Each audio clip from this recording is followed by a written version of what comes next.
Белек алганды жактырбаган адам жок. Бирок биз белектерге арналган ырым-жырым тууралуу эмнелерди билебиз? Мисалы, көпчүлүгүбүз буюм алып жатканда жакыныбызга керек же жагат деп ойлоп алабыз. Ал эми аларга катыштуу ырымдарга көп маани бере бербейбиз.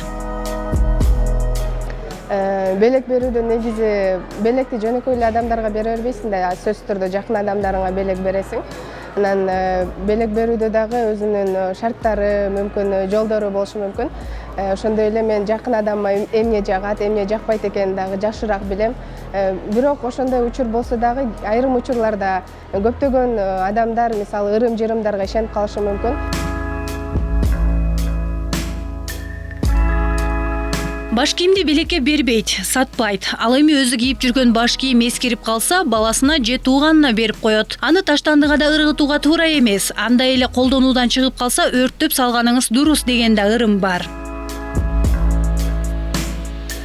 Айымдардан болсо, мисалы, эркек адамдар 2 роза алып келип берип коюшу мүмкүн, же болбосо кызыл эмес, ак роза болуп калышы мүмкүн. Ал эми ушул кызыл роза бул сүйүүнүн белгиси, ал эми ак роза бул достуктун белгиси деген сыяктуу ушундай ырымдарга ишенип алып, таарынычтар ортодо түшүнбөстүктөр пайда болушу мүмкүн.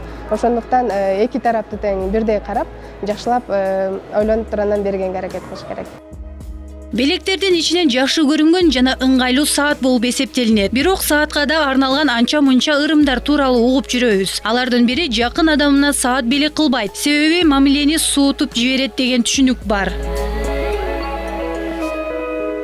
Көпчүлүк үчүн ыңгайлуу белек болуп эсептелген капчык. Бул нерсени берүүдө ичине аз да болсо акча салып коюш керек деген ырым бар. Эгерде ичинде эч бир нерсе жок берип койсоңуз, ал адамда акча кыйынчылыгы жаралат деп айтып келишет. Негизи баада эмес деп айтылат. Эң негизгиси белектин чоң кичинекей деген көлөмү болбойт.